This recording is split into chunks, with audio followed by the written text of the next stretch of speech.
नमस्कार, मैं हूं संजीव श्रीवास्तव। आप देख रहे हैं 4 पीएम न्यूज नेटवर्क।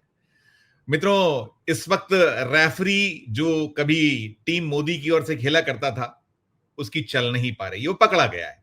जी हाँ, मैं बात कर रहा हूं केंद्रीय चुनाव आयोग की। और बिहार में चुनावी रण सजा हुआ, और चुनावी रण सज जाने के बाद जिस तरह का परिदृश्य अब तक बन रहा है, उसमें एनडीए बहुत कुछ संकट में नजर आ रही है। संकट अब टिकटों के बंटवारे का है, सीटों के बंटवारों का है। सीट शेयरिंग जो है वो कहीं ना कहीं मोदी और शाह की धड़कनें बढ़ा रही है। और अमित शाह जैसा होता है वो डेरे डाले हुए हैं, लेकिन जो बात है वो बनती नजर नहीं आ रही है वहां। अब चाहे जीतन राम मांझी हो या फिर चिराग पासवान, उनकी अपनी जो कहीं उम्मीदें हैं या जो उनकी आकांक्षाएं, महत्वाकांक्षाएं, वो कुलाचे मार रही हैं, तो उसे लेकर पेंच फंसे हैं।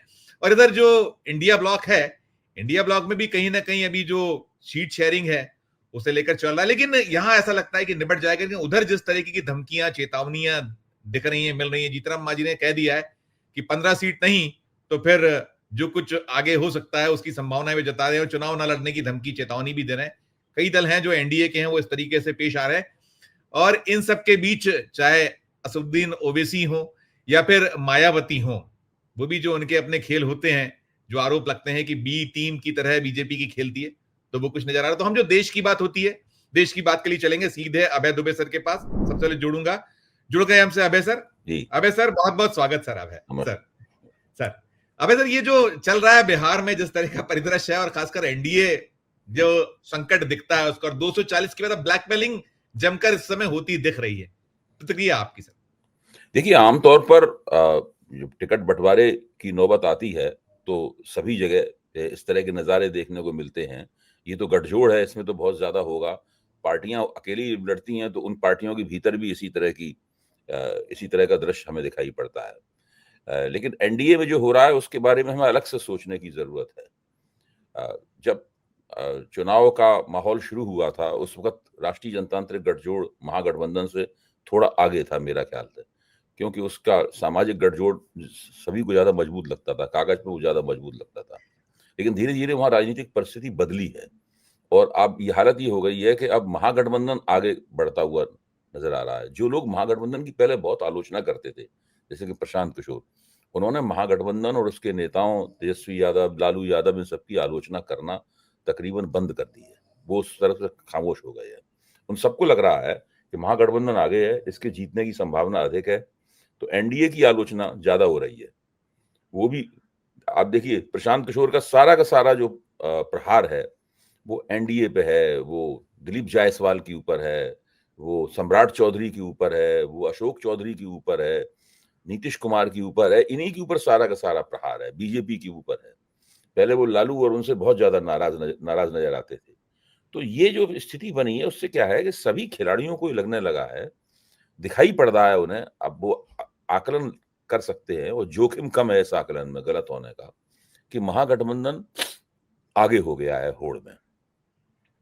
तो जैसे ही ये खबर एनडीए के पार्टनरों को मिलती है, चाहे वो जीतन राम मांझी हो, चाहे चिराग पासवान हो, चाहे उपेंद्र कुशवाहा हो, एनडीए के पार्टनरों को मिलती है, वैसे ही वो फिर अपनी सौदेबाजी और भी ज्यादा तेज कर देते हैं, जो कि अब तो है नजारा ऐसी किस्म का बना हुआ है। तो इस वक्त स्थिति यह है कि बहुत दबाव है धर्मेंद्र प्रधान के ऊपर, जिनको इंचार्ज बनाया गया है आला कमान की तरफ से, और उनके लिए काफी मुश्किलें हैं कि वो कैसे इसको करेंगे। लेकिन मैं समझता हूं कि बिहार की जो स्थिति है उसमें अंततः वो लोग किसी न किसी समझौते पर पहुंच जाएंगे खींचतान करने के बाद में। जीतन मांझी कोई भी धमकी दें, मुझे नहीं लगता कि उनकी राजनीतिक औकात इस तरह की है कि वो एनडीए छोड़कर इधर चले जाएं, महागठबंधन की तरफ चले जाएं या इस प्रकार की, क्योंकि वो केंद्र में सत्ता मिली हुई है उन सब लोगों को। चिराग पासवान केंद्र में सत्तासीन है, जो उनके लिए चिराग पासवान के लिए बहुत महत्वपूर्ण है। वो जी बंगला जिसमें के अंदर वो रहते हैं, मुझे याद है अच्छी तरह, जब जी भारतीय जनता पार्टी ने उनकी पार्टी को 2 हिस्सों में विभक्त कर दिया था, तो उन्होंने हम सब लोगों को बुलाया था अपने घर पे। मैं भी गया था चिराग पासवान के घर पे, और फिर उनकी माता जी ने बहुत अच्छा हम लोगों को खाना बना के खिलाया, पूड़ियाँ बना के खिलाई, और फिर वो यही चर्चा वो कर रहे थे सबके साथ में कि भाई हमारे साथ तो ये कर दिया गया, हमारा घर भी छीने ले रहे हैं। मतलब उनके दुख इस प्रकार के थे, राजनीतिक दुख नहीं, सारे दुख व्यक्तिगत थे। तो उस वक्त साफ हो गया था कि आखिरकार ये बंदा किस तरीके से सोचता है। हालांकि उन्होंने चिराग पासवान का उत्तराधिकारी बनने के लिए रामविलास पासवान का उत्तराधिकारी, राजनीतिक उत्तराधिकारी बनने के लिए बेटे तो उनके ही काफी मेहनत भी की है और लोकसभा चुनाव में अच्छी कामयाबी भी हासिल की। लेकिन ये इन सब लोगों को झगड़ा झंझट करके, आपसी धमकियां वगैरह सब करके रहना है अभी एनडीए में ही है इनको। कम से कम ये विधानसभा चुनाव तो एनडीए में रह के ही लड़ेंगे। अभी आज ये हुआ अभय सर, आप मुझे पता है यूएस में है इस वक्त, और यहाँ जो हिंदुस्तान में घटित हो रहा था खासकर बिहार, तो बिहार में ये चल रहा था सर कि बैठक हुई आज, एक इंपॉर्टेंट बैठक बिहार में, यही सब कुछ था कि सीट शेयरिंग और इंपॉर्टेंट बैठक, लेकिन पता ये चला कि उसमें चिराग पासवान दिल्ली रवाना हो गया, बैठक पहले से दिल्ली। तो ये चीजें वही मैं जो सोचता हूँ, बिल्कुल आप ये छोड़ तो नहीं सकते इन लोगों को, लेकिन ब्लैकमेलिंग जो है चरम पर दिखती है। तो ये सब मूव को कैसे देखें ले सर? नहीं, ब्लैकमेलिंग है। और इसमें होता क्या है कि रहेंगे तो महागठबंधन में ही, लेकिन अगर मन की नहीं होगी और मन में अगर खिन्नता आएगी और गांठ पड़ जाएगी मन में, तो फिर चुनाव ठीक से नहीं लड़ा जाता है। फिर चुनाव में दांवपेच शुरू होते हैं।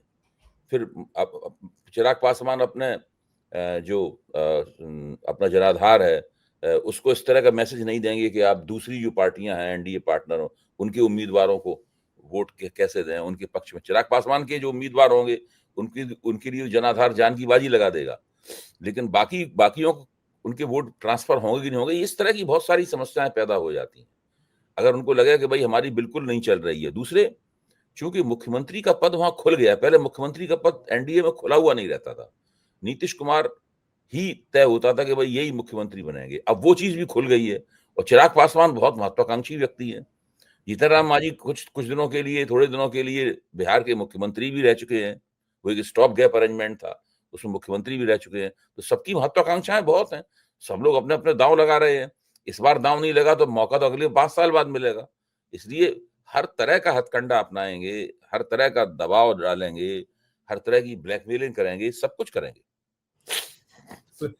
इसमें अभय सर और भी है, जैसे हम लोग ये जो जीतन राम मांझी हैं, जीतन राम मांझी भी अपनी इस वक्त जो ट्रिगर दबाते हैं, जैसे होता है कि हम लोग बात कर रहे हैं, जा तो कहीं नहीं सकते, उनकी अपनी राजनीतिक मजबूरी है और इनकी अपनी है, लेकिन वो भी कहीं आपसी द्वंद्व जो है, जीतन राम मांझी वर्सेस चिराग पासवान जो दल है, इन लोगों की कहीं अब कलह ऊपर आ रही है। और जो बीजेपी की आपने बात की, भारतीय जनता पार्टी को लेकर जिस तरीके से ट्रिगर दबा रखा था, जो एक वो जो दल के अपने जो प्रशांत किशोर, तो ये चीजें कितना ये नुकसान या किस तरीके का और आगे एक दृश्य अभी फिलहाल बन सकता है आने वाले दिनों में, कितनी मुश्किल है, क्योंकि अमित शाह दिल्ली से भी करते हैं, पहुंचते भी हैं, वो तमाम है, धर्मेंद्र प्रधान वहां फ्रंट पर हैं और भी लोग हैं।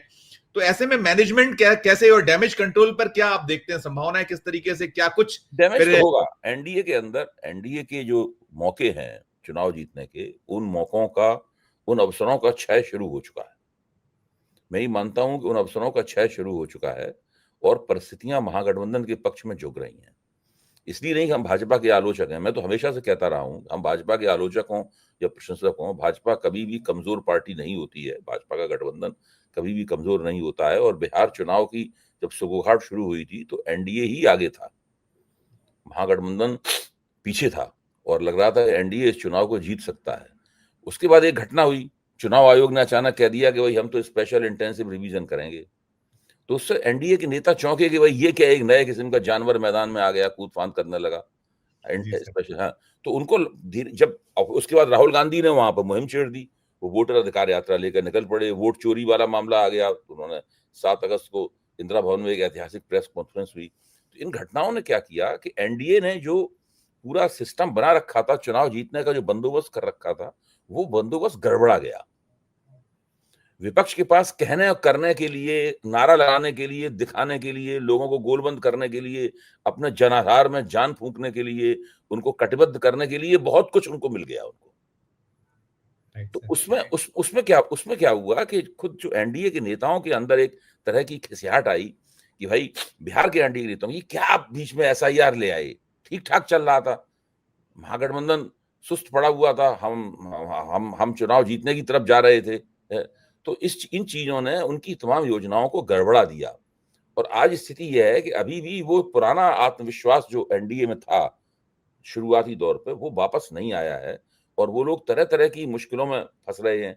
एक बार हवा ऐसी फैल जाती है कि भाई ये हार सकते हैं चुनाव, जी जी बिल्कुल। हाँ, उसकी जब ये हवा फैल जाती है तो आपके ही पार्टनर आपसे ज्यादा सौदेबाजी करना शुरू कर देते हैं। हाँ, उनकी महत्वाकांक्षाएं भी बढ़ जाती हैं।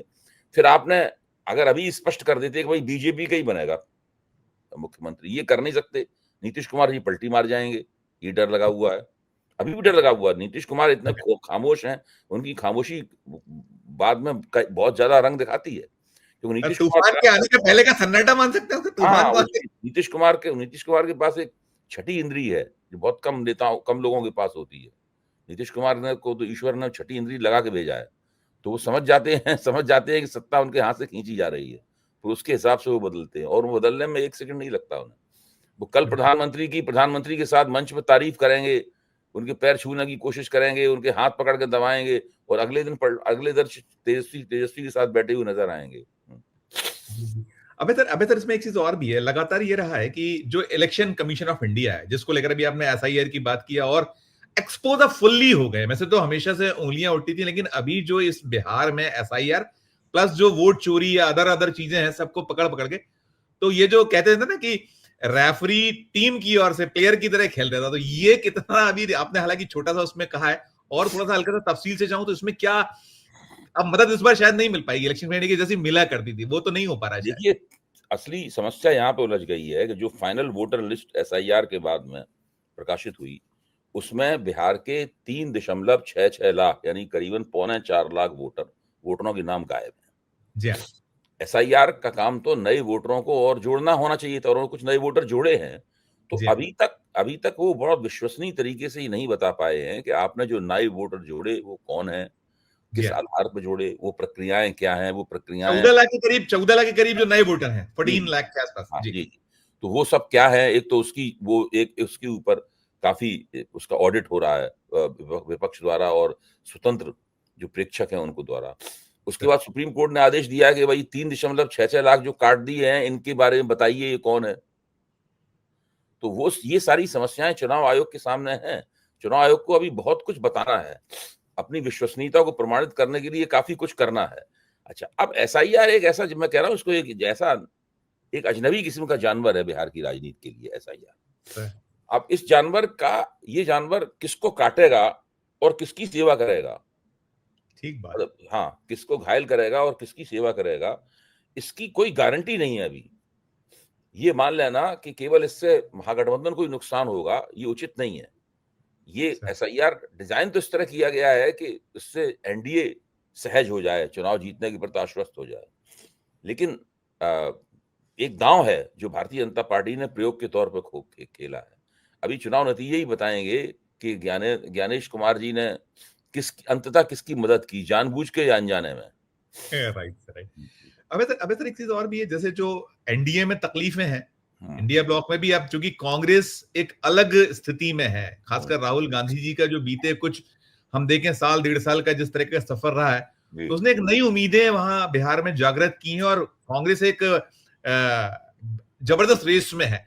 तो ऐसे में तेजस्वी यादव, कांग्रेस प्लस अदर्स, क्योंकि उस वहां पर हम ये देख रहे हैं कि जो दीगर जो है, चाहे वो लेफ्ट पार्टीज हो या इनके बीच भी कुछ कुछ द्वंद्वता चल रही, तो ये क्या इजीली होगा या इसमें क्या कुछ आप देखते पाते हैं? देखिए, इन लोगों टिकट बंटवारे पे विवाद होते ही हैं। कांग्रेस की महत्वाकांक्षाएं इस वक्त बढ़ रही हैं। Seat sharing. हाँ, टिकट बंटवारे के ऊपर विवाद होते ही हैं, सीटें किसको कितनी मिलेंगी, और महागठबंधन के अंदर भी ये सब चल रहा है। मुख्य तौर पर कांग्रेस की जो दावेदारियां हैं उनकी वजह से ये चीज ज्यादा है, ये बात सही है। लेकिन आप बताइए, महागठबंधन के नेताओं और पार्टियों के पास और विकल्प हैं क्या? जी हाँ, जी हाँ। कोई विकल्प नहीं है। उनका राजनीतिक अस्तित्व दांव पर लगा हुआ है। अगर 20 साल तक सत्ता में रहने के बाद भी नीतीश कुमार और भाजपा का गठबंधन फिर से चुनाव जीत के सत्ता में आ गया, तो इन लोगों की राजनीति, तेजस्वी यादव के लिए इससे ज्यादा माकूल परिस्थिति और कौन सी होगी चुनाव जीतने के लिए? हैं, आप आगे हैं, आप नंबर 1 के नेता हैं, जो मौजूदा मुख्यमंत्री है वो नंबर 3 पे चला गया है, नंबर 2 पे प्रशांत किशोर आ गए हैं। एनडीए के तमाम नेताओं की पोल खुल चुकी है, उनके ऊपर भ्रष्टाचार के इल्जाम है, हत्याओं के इल्जाम है उनके ऊपर। हाँ, पूरी तरह नेतृत्वहीन खड़ा हुआ है एनडीए।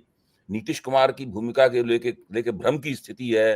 नीतीश कुमार की पार्टी नेतृत्वहीन है, नीतीश कुमार नेतृत्व करने की स्थिति में नहीं है। तो ऐसी स्थिति में ऐसी स्थिति में सारा का सारा फायदा तो महागठबंधन के पक्ष में इसका जाता है। तो महागठबंधन के लोग कुछ भी हो अंततः आपस में मिल बैठकर ही चुनाव लड़ेंगे। उनके पास इसके अलावा और कोई विकल्प है नहीं। एक तरह से देखा जाए तो उनकी मजबूरियां ज्यादा हैं, उनमें से कोई भी छोड़कर उधर जाने की स्थिति में नहीं है। बार्गेनिंग की स्थिति में ज्यादा नहीं है वो लोग, कोई ज्यादा नहीं है, वो सब हो जाएगा वहां पे। अब सर एक चीज ये पूछ रहा था जी, जैसे फ्रीबीज वाला जो मसला है, जी अभी इन्होंने 10,000 रुपए 1 करोड़ महिलाओं के खाते में डाले और जितना खजाना था खोल चुके थे, जो जो करना था सब कर चुके थे। बावजूद इसके जो निकल रहा है कि बहुत ये चलता दिखता नहीं है, एक। और दूसरा, अब मोदी जी को झोंका गया, ये निकल रहा है कि 10 उनके दौरे, 10 सभाएं लगातार सब कुछ है। हालांकि करते हैं, वो पहले भी करते हैं। अब पूरा चेहरा मोदी का होगा, ठीक रहा फिर किसके सर होगा ये जो कुछ होता है। आप इस पे एक टिप्पणी सर। मेरे ख्याल से तो मोदी की सभाएं कितनी भी करा लें, 10 नहीं करा लें, 20 करा लें, उसका ज्यादा असर नहीं होने वाला है। तो मोदी जी बहुत मुरझाए हुए हैं इस वक्त। मोदी जी को ट्रंप ग्रहण लग चुका है, मैं हमेशा कहता हूँ ट्रंप ग्रहण लग चुका है मोदी जी को, और मोदी जी की आभा जो है वो काफी मंद हो गई है। उनको पार्टी के अंदर भी अब वो रुतबा नहीं रहा। संघ के साथ उनके संबंध हैं, उनमें भी संघ का हाथ भारी हो गया है उनके मुकाबले।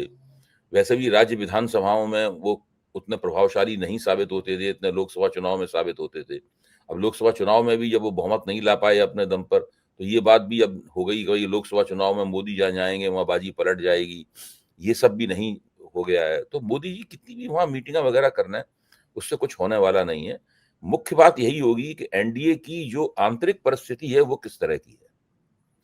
क्या वो लोग बाकायदा ठीक से चुनाव लड़ रहे हैं?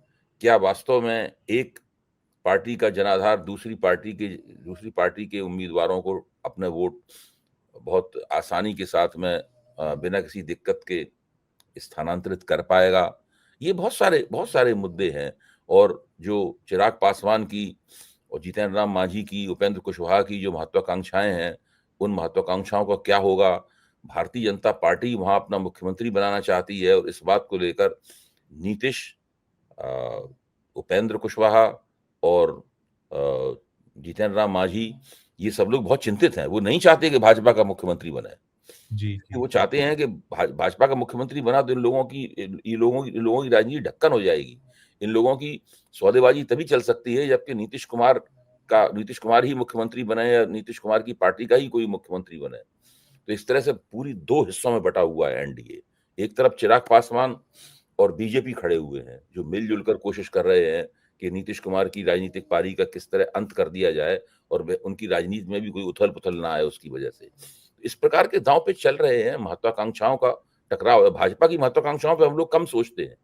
जी भाजपा तो चाहती है कि भाई किसी बहुत लंबे अरसे से कि भाई हमारा मुख्यमंत्री यहाँ पे बने।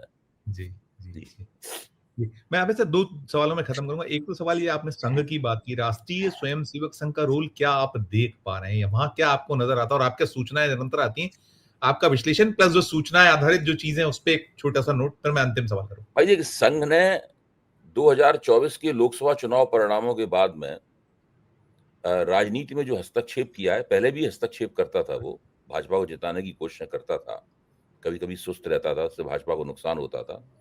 लेकिन अब संघ बहुत ज्यादा आगे बढ़कर ये दिखाता है कि चुनाव में जीत उसकी वजह से हुई है। बाकायदा उसके आधिकारिक वक्तव्य से आते हैं कि हमने ये किया, हमने वो किया, हम जीते। चुनाव का श्रेय लेता है वो मोदी और भाजपा को चुनाव का श्रेय नहीं लेने देना चाहता। बिहार के बारे में भी उसकी योजनाएं हैं, ये योजनाएं अखबारों में प्रकाशित हुई हैं और उनके लोगों ने भी बताया है कि किस तरीके से वो गांव में जाएंगे, वो प्रचार करेंगे भाजपा के पक्ष में या एनडीए के पक्ष में प्रचार करेंगे। ये सारा का सारा वो करेंगे। संघ मेरे ख्याल से बिहार में अपनी पूरी कोशिश करेगा, क्योंकि संघ जानता है कि अगर बिहार चुनाव भारतीय एनडीए हार गया तो फिर एनडीए की उल्टी गिनती शुरू हो जाएगी सारे देश में। इनके लिए बहुत मुश्किल होगा, उसमें सब चीजें, सबकी पोल खुल जाएगी। और एक चुनाव मैं तो मानता हूं कि इंडिया गठबंधन को सब कुछ ठीक कर रहे हैं राहुल गांधी। अपनी भारत जोड़ो यात्रा से लेके अब तक देखा जाए सारे कदम ठीक उठाए हैं। एक बड़ा चुनाव जीतना उनके लिए जरूरी है, एक बड़ा चुनाव। और वो अगर एक विधानसभा चुनाव जीते, उसके बाद में वो गेम चेंजर हो जाएगा उनके लिए, फिर विपक्ष की हवा बहने लगेगी। तो वो एक बड़ा चुनाव जीतना जरूरी है, ये बहुत महत्वपूर्ण बात है। बहुत बिहार इससे अरुण अभय सर, ये इसमें पूछना चाहूंगा, मैंने भी ये देखा कि आज वहां जो कांशीराम जी का जो परिनिर्वाण दिवस है उस पे एक रैली की है मायावती जी ने। मायावती जी रैली तो करती नहीं है, होता है, और वो कहीं ऐसा परिलक्षित हो रहा है कि अब फिर सरवाइव करने की कोशिशें उनकी ओर से। लेकिन इसमें जो बहुत मुद्दे या मार्के की बात है कि योगी आदित्यनाथ की तारीफ कर रही हैं, और उन्हें दोनों को, कहीं कांग्रेस को भी आड़े हाथ लिया, कहीं जो बाकी समाजवादी पार्टी है अखिलेश यादव उनको भी लिया। ये क्या इसको कैसे हम देख पा सकते हैं? और बिहार का जिसे कनेक्ट करें तो बिहार में कुछ क्या, कुछ इसकी कोई राजनीति की कुछ वो देखिएगा? देखिए, बिहार में मायावती अपने उम्मीदवार खड़े करती हैं। अच्छा, बिहार में जो दलित वोट है, जो पासवान वोट है, और जो चिराग पासवान, वो पहले से ही एनडीए के साथ है। तो मायावती बिहार में कोई भाजपा के पक्ष में कोई ज्यादा भूमिका नहीं निभा सकती। तो वहां पे उनका खेल कोई खास नहीं है। लेकिन ये जो आपने बताया, उन्होंने मैं चूंकि थोड़ा दूर हूं, तो उन्होंने योगी जी की क्या तारीफ की, जरा बताइए। उन्होंने तो ये कहा है कि वहां जो वर्तमान सरकार ने स्मारक स्थलों के रखरखाव और टिकट से मिली राशि का सही उपयोग किया है, और जो मान्यवर कांशीराम के आदर सम्मान, एक सांकेतिक है। बाकी तो करती है बीजेपी की आलोचना भी, लेकिन ये संकेत 27 का कुछ कैसे देखेंगे? इसके बाद जो पूछा गया अखिलेश यादव ने यही कहा कि वो बुआ जी उसी ट्रैक पे हैं जहां वो रहा करती थी। यानी कहीं परिलक्षित या कहीं ध्वनित ये था कि बीजेपी की जो बी टीम या मदद करने जैसे ऐसा कुछ लगा। तो इसको कैसे वही देखा जा सकता? 27 तो है ही, 2027 तो बहुत बड़ा रन होगा उत्तर प्रदेश में। मतलब मैं तो काफी अकल लगाता हूं, और बहुजन समाज पार्टी क्या चाहती है, क्या करना चाहती है, मायावती का दांव क्या है, ये बात धीरे धीरे मेरी समझ में आनी बंद हो गई है। तो हालत ये है कि ये जिस तरह से, भाई राजनीति का एक पैटर्न होता है, उस पैटर्न को आप देखते हैं ध्यान से, तब आपकी समझ में आता है कि भाई नेता क्या कर रहा है, पार्टी क्या कर रही है, क्या उसके वक्तव्य हैं, क्या उसकी नीतियां हैं, पार्टी के भीतर किसको प्राथमिकता मिल रही है, किसको नहीं मिल रही है। तो मायावती का तो पूरा मामला ही कुछ इस तरह का है, जिससे पता ही नहीं चल रहा है कि दरअसल उनकी राजनीति किधर जा रही है। एक बात निश्चित है कि मायावती को दोबारा राजनीति में अपनी वापसी करने के लिए बहुत ही कोई असाधारण कदम उठाना पड़ेगा, या कोई ऐसी असाधारण परिस्थिति बने जिससे उनकी राजनीति दोबारा चमक जाए। इस वक्त देश में अगर किसी पार्टी की राजनीति बुझी हुई है पूरी तरीके से, और कोई बस दूर दूर तक संभावना नहीं दिखाई पड़ रही उसके उभार की, तो वो बहुजन समाज पार्टी है। ये बहुत दुख की बात है। Yes sir. मैं इस बात से खुश नहीं हूं, क्योंकि वो दरअसल समाज के एक बड़े तबके का नेतृत्व करती थी। उनकी नेतृत्व शैली आपत्तिजनक हो सकती है, उस पर हमें दिक्कतें हो सकती हैं, लेकिन आखिरकार वो स्थापित नेता थी। अपने दम पर उत्तर प्रदेश में उन्होंने एक चुनाव जीता था। कितने 3 या 4 बार उत्तर प्रदेश की मुख्यमंत्री रह चुकी हैं, और चार बार, राजनीतिक, चार हाँ बार, 4 बार। हाँ, 4 बार राजनीतिक सफलता तो उन्हें बहुत प्राप्त हुई। इसके बावजूद भी अंततः वो इस दिशा में पहुंच गई। लोग कहते हैं कि साहब वो सरकार ने उनकी फाइलें खोल रखी। सरकार ने सबकी फाइलें खोल रखी हैं, क्या अखिलेश की फाइल नहीं खोल रखी? मुझे आज की लगता है तारीख में समाजवादी पार्टी को ज्यादा निशाना बनाया, ये मेरा मानना है कि हमेशा बताती है। जो अखिलेश या मुलायम सिंह जी के परिवार की फाइलें खोल रखी हैं, उसी जो आय से ज्यादा संपत्ति वाला सवाल है, उसी में मायावती की फाइलें खुली हुई हैं। तो मायावती का इतना डरना क्यों चाहिए, जब अखिलेश नहीं डर रहे हैं, इसके बावजूद वो खुल के विपक्ष की राजनीति कर रहे हैं, और अच्छी राजनीति कर रहे हैं, सफल राजनीति कर रहे हैं। अभी तक तो मानता हूं अखिलेश ने जो कदम उठाए हैं वो सब कामयाब किस्म के कदम हैं। मायावती ने अब जो अपनी हालत बना ली है, उसके लिए वो खुद जिम्मेदार है। मुझे लगता है कि जैसे उनकी कोई कल जो है अमित शाह के हाथ में है। अमित शाह जब चाहते हैं कि वो कल वो दबाते हैं या उसको मरोड़ते हैं, तो मायावती वही भाषा बोलने लगती हैं, वैसे ही काम करने लगती हैं। मुझे तो बहुत कोई प्रासंगिकता उनकी रैली में उन्होंने जो बोला है, वो उसकी बहुत प्रासंगिकता नहीं दिख रही है अभी राजनीतिक नजारे में। Right sir. अबे सर, अंतिम सवाल होगा, आखिरी सवाल मेरा ये होगा कि हम बिहार पे ही लौट के बात करेंगे। जो वोट कटवा वाली स्थिति है, पार्टीज हैं उसमें, कहीं प्रशांत किशोर को भी देखा जा रहा है, कहीं अब असदुद्दीन ओवैसी की भी दल को, कि वो सब पे होना, बी टीम और तमाम। तो अंतिम नोट वहां ये सब कितना, ये जो दोनों, चाहे एनडीए हो चाहे इंडिया ब्लॉक हो, खेल बिगाड़ने में कितना कारगर, किसकी ज्यादा आप देख पा रहे हैं एज ए विश्लेषक? देखिए, असदुद्दीन ओवैसी का हस्तक्षेप तो बहुत सीमित होता है, वो सीमांचल वगैरह उन इलाकों में जी होता हाँ, है। उसी में। जी हाँ, जी। पिछली बार वो जीत जात गए थे वहां पर, उसकी वजह से महागठबंधन सरकार भी नहीं बना पाया, ऐसा समझा जाता है। इस बार मुझे लगता है कि उनको वो समर्थन नहीं प्राप्त होगा, क्योंकि Sure. हाँ, क्योंकि महागठबंधन जिस तरीके से वहां चुनाव लड़ रहा है, उसमें मुसलमानों के वोट सीमांचल में भी महागठबंधन के ही साथ जाएंगे ज्यादातर, इनको असदुद्दीन ज्यादा नहीं मिलेगा। प्रशांत किशोर एक अभी बंद मुट्ठी है, ये पता नहीं है कि उस मुट्ठी जब खुलेगी तो उसके अंदर से क्या होगा, क्या निकलेगा। अभी उन्होंने एक थोड़ी सी करवट ली है उन्होंने। पहले वो महागठबंधन के नेताओं के ऊपर भी, जैसे मैं पहले ही कह चुका हूँ, इस कार्यक्रम में ही मैंने शुरू में कहा था, वो ज्यादा प्रहार करते थे, वो उन्होंने प्रहार कुछ कम कर दिया है। जी हाँ, एक जी उन्होंने बड़ा दिलचस्प प्रस्ताव रखा है, अभी इसका मैं अक्सर जिक्र करता हूँ, पता नहीं उस प्रस्ताव का कितना महत्व है, लेकिन उन्होंने कहा है महागठबंधन के नेताओं से कि जहां आपके मुसलमान उम्मीदवार होंगे वहां हम मुसलमान उम्मीदवार नहीं खड़ा करेंगे। जी हाँ, कहा है, जी हाँ, जी जी और आप भी यही कीजिए। तो इससे ऐसा लगता है कि इसको महागठबंधन के साथ भी अघोषित किस्म की एक तालमेल निकालने की कोशिश कर रहे हैं जो है। जी तो जी जी ये राजनीतिक जो मोर्चेबंदी, पेशबंदियां हैं, ये अभी जारी हैं और इनके ऊपर हमें नजदीकी निगाह रखनी होगी। Right sir. अब सर, हमारे दर्शकों को आप जो इस कार्यक्रम में देते हैं पूरा विश्लेषण, बहुत शुक्रिया, बहुत आभार आपका, शुक्रिया। नमस्कार। दर्शकों, आप सुन रहे थे अभय दुबे साहब को। अभय दुबे साहब ने स्पष्ट किया कि बिहार में अभी वेट एंड वॉच होना चाहिए, और जो कहीं वो बतलाया, उन्होंने जो पूरा एक विश्लेषण दिया, उसमें ये निकलता है कि ज्यादा संकट कहीं एनडीए के समक्ष है, जो सीट शेयरिंग है, फंसे हुए हैं, एनडीए फंसा हुआ है, और दिक्कतें मोदी शाह के लिए ज्यादा है। और फिर वो ये कहना कि भले ही 10 दौरे 20 दौरे कितना ही कुछ वहां किया जाए कोशिश, दिक्कतें उनकी ज्यादा है।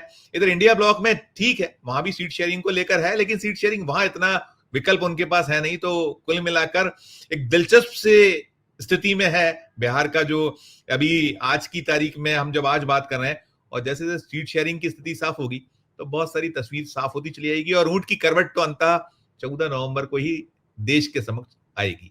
मित्रों, इस चर्चा में इतना ही। आपकी अपनी क्या राय है पूरी चर्चा को सुनने के बाद? अभय सर के जो विशेष टिप्पणियां होती हैं, विश्लेषण होता है, उस पर अपनी राय प्रकट कीजिएगा। और हमारी ये चर्चा अच्छी लगी हो तो चैनल को लाइक कीजिएगा, सब्सक्राइब कीजिएगा, ज्वाइन का बटन दबाइएगा तो हमारी हौसला अफजाई होगी। प्यार और स्नेह भरा खीर देखते रहिए 4 PM न्यूज नेटवर्क। धन्यवाद, नमस्कार।